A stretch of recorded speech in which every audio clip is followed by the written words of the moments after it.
when you are in the lab or you're doing a certain experiment, sometimes you do some mistakes due to a personal error as us that we are humans, or sometimes due to problems within the machines.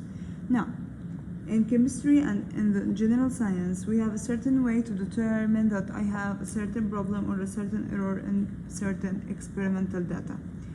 The first one is the accuracy. Accuracy, it means how far are you from the right value. The close you are, the more the accurate you are from the correct answer. So for example, if the correct answer was 5, your answer was 5.1, so here we can say that you are accurate.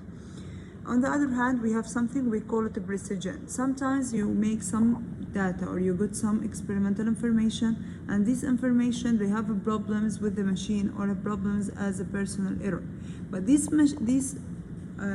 problems are always the same, or they give you the same answer at the same time. So it means that there is a certain thing that I have to solve. So when I have the precision, here I'm calculating or knowing an information about how far the measurements from each other. If they are very close from each other, the measurements, even if they are not accurate or even if they are not close to the correct answer, I can say that they are precise.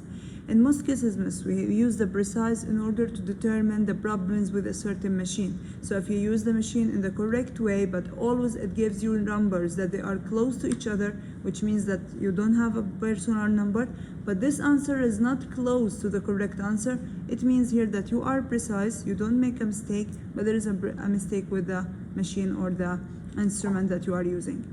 The error, it is the difference between the measured value, the one that you measured, and a right value or the value that's accepted, the one that we use in science or the one that it is correct.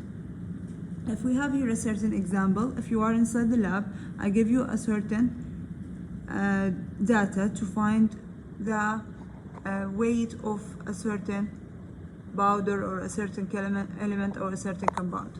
Now you place them on the machine, on the balance or on the scale, and then you start to measure the mass. Here for example, you got 10.2, then 11.3, 17, 12 and 18. Then the teacher or the guide that was in the lab told you that the correct answer should be 11. Now you have to know where you were accurate and where you were precise. Now, the accurate answer is the answer that's close from the correct answer. So if the correct answer is 11, so 11.3, 10.2, and even 12, they could be accepted as accurate answers. While 17 and 18, they are not accurate, but they are precise. They are close to each other.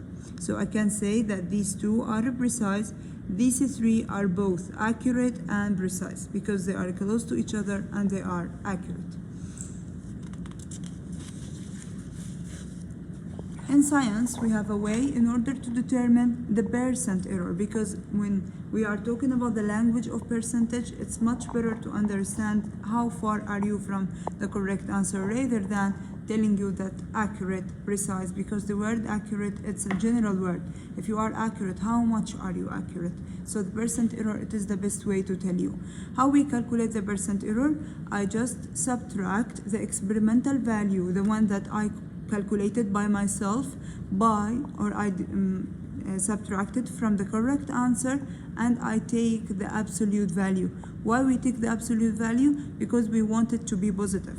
Even if the experimental is larger, minus the accepted, it will be positive, and even if this one is smaller, also I want it to be positive. So this one, which is the absolute value, means that the answer should be positive. I don't want a negative error. Then I will divide it by the accepted value. This is the way how we calculate the average error or the percent error. Then we multiply it by 100. So if we go back to the previous question, I said that 10.2 is accurate. So if we minus it from the correct answer, which is 11 divided by 11, it will give me an error of 7.2. While 18, for example, which was far away from the correct answer, it will give me an error of 63%. So the more the error, the highest the error, the lower the accuracy. 18 is far away, so it is not accurate. 10.2 is close, so we can say it is accurate. The lower the error, the most the accurate calculations.